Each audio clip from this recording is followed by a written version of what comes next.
Okay, I just scared my dog. Sorry, honey. I have not updated y'all on this book, All the Lost Places by Amanda Dykes. I'm loving it so much, and I'm going to talk more about it later, but I'm on page like 280, I think, and there are close to 400 pages, so I'm really close to being done.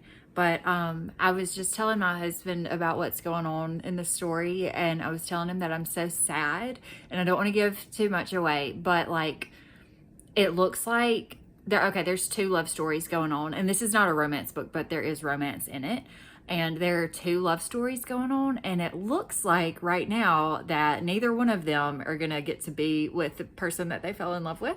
So I'm just really sad, and I think I know, so it's dual timeline as well, and I think I know who one of the older people in the second timeline is from the first timeline.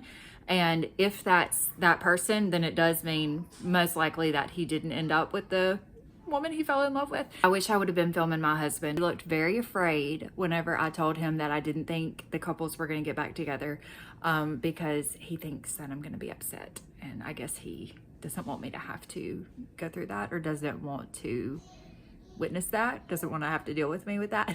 So anyway, it was really funny. Okay, I'm here to talk about this book that I absolutely loved. Also, I got my hair cut today, so if it looks different, that's why, because it never looks quite the same whenever you get it done as when you do it at home. I am not ready to talk about this book. I'm like not emotionally prepared. I loved it so much, and I sobbed at the end, not because of how the book ended, but because of the author's note. But this book is from the library, and it is on hold by somebody else, and it's due very soon. And so I have to take it back tomorrow morning. So I've got to talk about it today, or tonight, and I just finished it today. It actually started off kind of interesting, like the journey that I had with this book. So Amanda Dykes is one of my favorite authors, and she wrote the book, whoa, I just blanked on it, but Whose Waves These Are. And I read that for the first time in 2020. My sister let me borrow it, and everybody knows, 2020 was a rough year for everybody in the whole world, basically. And so I had moved I lost half of my job that year because I was teaching international students at the time, and they all left. They went to their home countries because of COVID. And so I moved into a farmhouse by myself, and basically in the middle of nowhere. Anyway, that was the first time that I had read Whose Waves These Are, and it was just like medicine for my soul. I reread it this year, and I actually hadn't even read any others of Amanda Dykes, but I reread it this year, and I was like, this is just so good. Like, it was just as good the second time through as it was the first time, if not even better. Like, I just enjoyed it so much. So I decided that I want to read as many Amanda Dykes books as I can. Unfortunately, the library system does not have many of her titles. I can't remember exact numbers, but she's written like 8 books, I think, by now, and the library only has 4, maybe, so half of that. And one of the 4 that they have is Whose Waves These Are, which my sister owns. So anyway, I put this book on hold because it was Amanda Dykes, and it's called All the Lost Places. Gosh, I feel like I'm gonna cry already. Oh my goodness. Yeah, so there is a book that is a prequel to Whose Waves These Are, which is one of my favorite books ever, and how this book has landed on that list. I might have even liked it better than that one, but anyway. So for the prequel, the library system does not have it. So, they just don't have it. So I was like, well, let me just read another title of hers. So I put this on hold at the library, and probably 2 weeks went by, and so I'd kind of forgotten. I mean, I didn't forget Amanda Dykes, of course, but I'd kind of forgotten like what exactly I put on hold. And in my mind, I think I was hoping so much that it was the prequel to the other book, even though I knew that it couldn't have been because it wasn't in the system. But I was reading this thinking that it was the prequel to the other book. And so for the first 75 pages, I was like, how is this connecting? Because the other book that I'm talking about is set in New England, and now I can't remember if it's World War I or II. I think it's World War II, but I could be wrong. This is 1807 and 1904, San Francisco and Venice.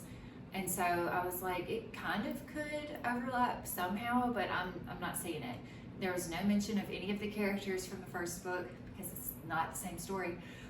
And so also, I've had a lot going on, like creatively speaking. I've been working on some different projects, and some of them, well, I guess both of the ones that I'm talking about, I've never done before. And so I've been spending a lot of mental energy and creative thought in other things. And so I haven't been, like, I've made time to read still, but I haven't been quite as focused during this time. And so anyway, I got 70 pages into this, and I was like, I don't know what's happening. So I was like, you know what?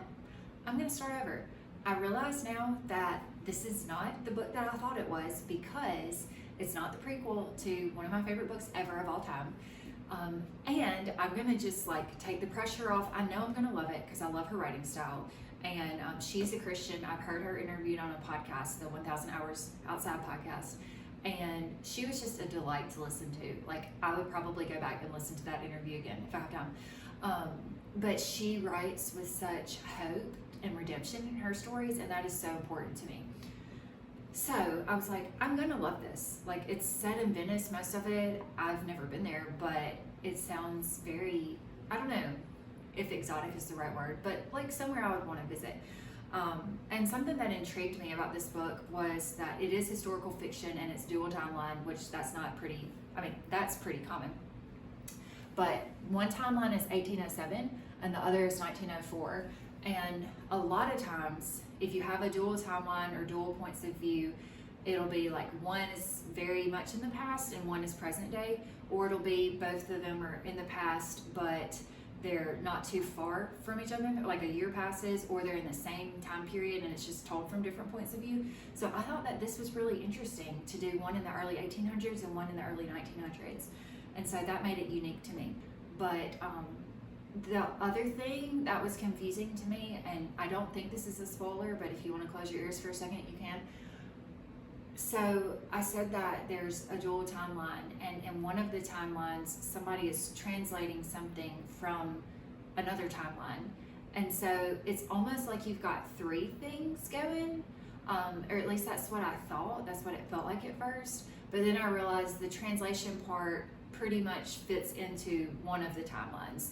So anyway, I hope that didn't give too much away, but it was a little bit all over the place in my mind too, because I was like, okay, I've got to keep up with three different characters and things, but really it just ended up being two. But it was very uniquely done. It was a very unique book, and I loved it so much. A few of the highlights for me, where to even start? I would say that it was very interesting because there were so many people that you don't know who they are. And there's one character that is very obvious, like he doesn't know who he is, and you know, so that one's obvious. But there are other characters who you think you know who they are, but actually they're somebody else, or there's more to their identity than you first thought. And that kind of comes out at the end, and so it's like, oh wow. So I told my husband whenever I was almost done, I was like 100 pages from the end, I was like, I cannot wait to reread this. Just because I feel like there's so much that I missed this time. There's so many details, and I don't know. I've already reread the first 75 pages, but I really want to take my time and read it more. I really would like to own this book, so I might ask for it for Christmas. Some other things that I liked were, I feel like this book does a good job of showing people's faith journeys without being very explicit or very, I don't want to say in your face, because there's nothing wrong with highlighting a character's faith journey and making it very direct. But I do think there's like three different ways that Christians can write, and one is just clean fiction, where, you know, it's clean and there's nothing like bad in there in terms of romance or language or anything, but there's no faith element really.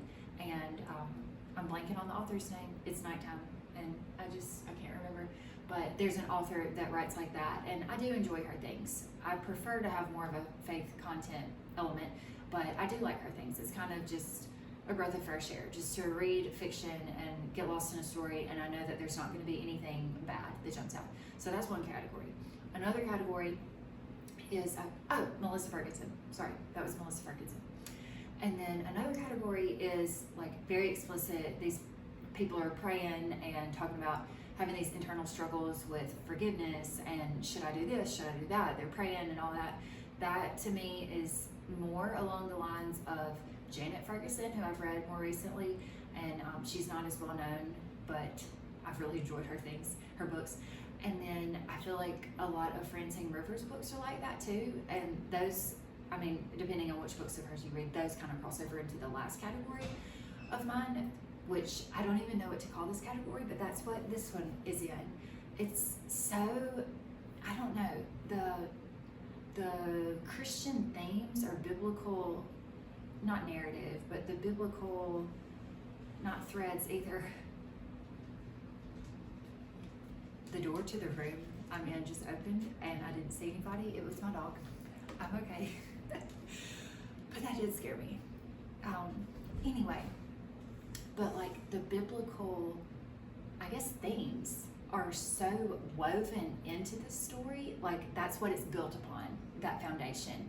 But you kind of have to work to see it or figure it out. I don't know. It's so hard to explain, and I'm not doing a very good job at it.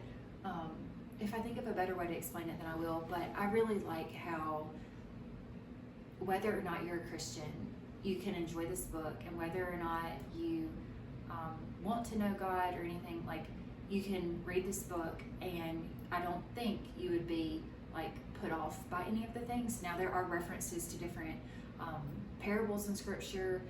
There's definitely references to God, and it doesn't normally say God's name. It'll be like the one who made the ancient waters or something like that.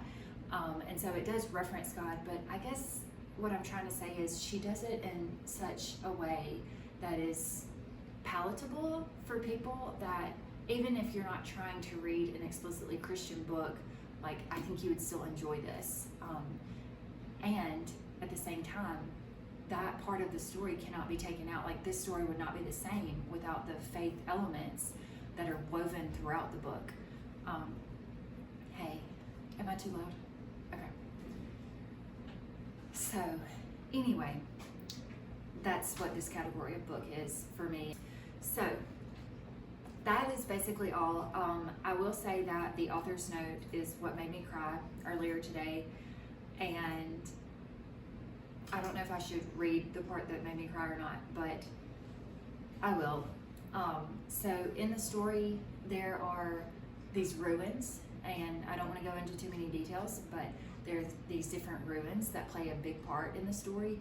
And so this is the author's note at the very end. She says, if this story perhaps might reach arms around your own lost place and whisper an ancient tale of an artist, capital A, at work, gathering pieces with utmost care and impeccable intention, cherishing each shard and imagining it for a new form, then I will be profoundly grateful. So she's talking about how like she's hoping this story will help one person. Take heart for the shifting places. In the hands of our God, there is redemption at work, and in that there is hope. And I just thought that was so beautiful. And I don't know if it would have meant as much if I hadn't read it at the end of this whole story, because it does reference some things from the story. But to me, that part was worth the whole book, basically. So I highly, highly, highly recommend this book. And if it were food, I would have to say that, this is going to be very specific, but I would have to say that this would be the meal in The Little Princess. If you've seen that or read the book, I actually haven't read the book, but I've seen the movie. And in The Little Princess and her friend wake up one morning in the attic, and there's just like this luscious buffet or feast, just very enchanting. I don't know the right word, but whimsical almost. So yeah, that's what this would be. The meal from A Little Princess that just appears and is a feast for them. Good morning. It's the next day, and I am at the you-know-where. I'm not going to say where I am because my daughter's in the back seat and she will want to go in, and we can't go in right now. But and she'll probably end up going today, later. But this book is the one that I'm having to return, and I'm so sad. I talked about it last night, and I felt like I didn't really finish giving the not review, but like the significance of it. So I'm gonna try to do that later today, to explain like why the author's note meant so much. My husband came in when I was filming last night, and I don't know, even though he's the person I'm closest to on this earth, I still felt like, oh, I'm trying to film and you're right here and you're not even listening, but I still feel weird about it. And then I started, since I finished this one yesterday, I had but I had to drive an hour, and then an hour back somewhere. And so I started listening to this on Spotify, the audiobook. And I thought that this was a Christian author because some Christian booktubers had recommended this book, but it had a really bad word. I think it was in chapter 1. It was at the beginning, and it was quoting from a movie because it's better than the movie. So it's going to be about different rom-coms and stuff.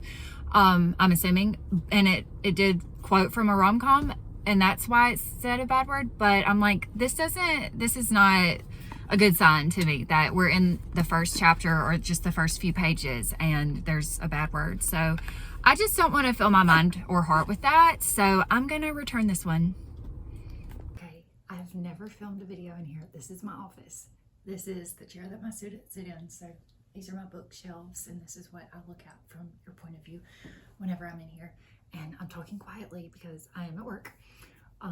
But it's fine. I don't work a 9 to 5, so it's not like I'm paid by the hour. So it's not that I can't make videos here. It's just I want to focus on my schoolwork when I'm here. But I have gotten enough done today. I don't have anything left to grade, and I've planned everything for next week. So I feel okay about taking a second to talk to the camera before I head to my next class. So overall, I did not expect to have this much footage for this one book, but it is what is speaking to me right now, and I just feel really seen by God because of this book. I know that might sound kind of weird because it's fiction, but I mean, he can speak through anything. He can speak through nature and music and art and books. And so here we are. So the part that I wanted to say real quick is what happened in class today. Oh my goodness. It's just, I don't know if this is gonna come across like how cool it is or if people will think it's cool, but to me it was like, wow. Every day whenever I start class, I have a question of the day. So instead of just calling their name, to be like Sam here and Ted here, I ask them a question, and so that's the way that I check attendance. And that was not my idea. I was in a teaching circle, like my first year teaching in one of the departments here, and one of the other teachers said that she did that and then shared a list of questions, and it's just a way with all the other teachers, and it's just a way to get to know the students. I'm leaning forward so y'all can hear me because I'm talking kind of quietly because again at work, but it's just a way to get to know the students a little bit, kind of on a surface level.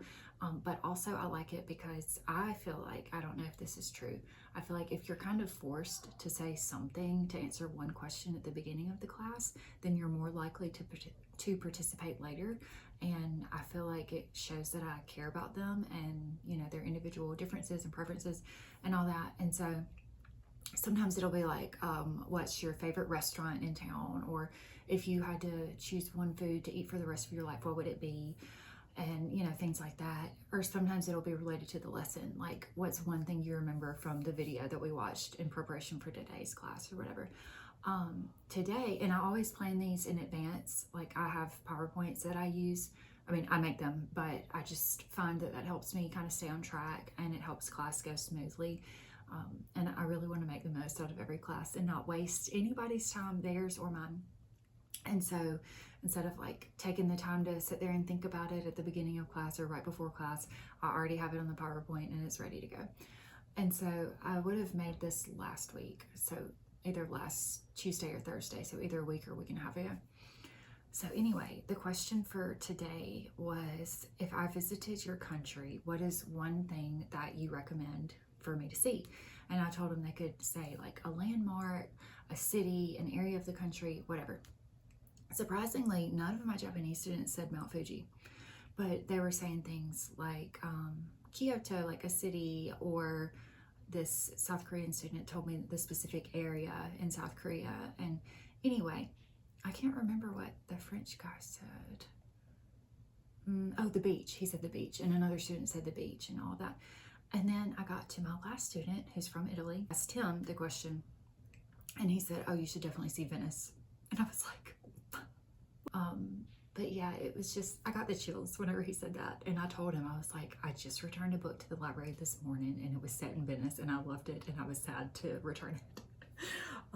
And so anyway, that was really cool. And then after class, I asked him just one question about Venice, like, is it actually built on wood? Because in the book it described that the islands were built on wood, and he didn't, I don't think he fully understood my question, so he's going to get back to me on that. But I just thought, look at God seeing me and showing me that he cares, even about something as small as a book that really spoke to me and that I'm really interested in.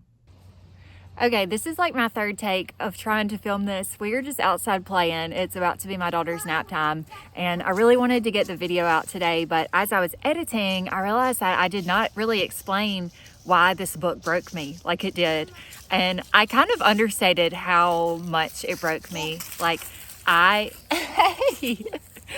hiya, Francis. Be gentle. Gentle hands. I was sobbing against my husband after I finished this, like actually sobbing, and he was so sweet, but I could feel his chest moving a little bit, and I was like, are you laughing at me? And he was, but he was still very sweet.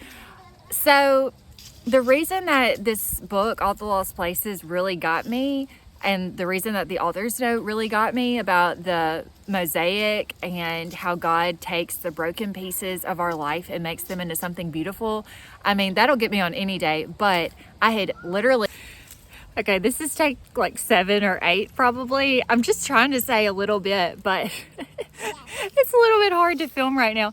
But I really do want to get the video out today, and I don't want to send it out without this. So I was reading in Fervent, and Fervent is the book that I've mentioned before, and it's all about prayer, and every chapter teaches you how to pray through a different area of your life. And the part that I was reading on the day that I finished All the Lost Places was about your past hurts. And I don't know about you, but thinking back to ways that I've failed and thinking back to past wounds and hurts is not fun, and it kind of put me in a funk, to be honest. And so God graciously allowed me to read the end of All the Lost Places and the author's note, which talked about how he will take all of our past hurts, our past mistakes, our failures, our wounds, all of those little shards, and put them into something beautiful, make them into a mosaic. And I was so encouraged by that, because of course, if I could go back in time and do things differently, I would. I wouldn't want to hurt other people, wouldn't want to hurt myself. Come back this way, darling. Aya Francis, make a good choice. Can you walk to mom? Good job! I'm so proud of you. Yeah, wow. And so anyway, of course, if I could go back in time and make changes, I would, but I can't. And the beauty of that is that God can use the broken parts of my story, and it can help other people. So I can be reminded of these things and not go into guilt and shame and condemnation, but instead be reminded of how great God is, and that he can use my mistakes, and that he loves me and accepts me with these mistakes. And you know, he chose me anyway. He knows everything. He knows every mistake I'll ever make, every sin I'll ever commit, and he still chooses to use me. And so it just broke me. It really did, but I'm so thankful for it. So this book really was medicine to my soul. It's what I needed to hear, and I do believe that God speaks in a variety of ways, and especially when we're seeking him and we're asking him to help us, he can use anything to get our attention and to comfort us and to speak to our souls. And so that's what this author's note did to me, and that's the cool thing about reading fiction. I thought I would show y'all some really easy cookies to make. You only need those 3 ingredients. You just put cake mix in a bowl, and then you add a can of pumpkin and chocolate chips. You mix it all together, and then you put it in the oven for like 20 minutes, and there you go. Easy pumpkin cookies for Thanksgiving.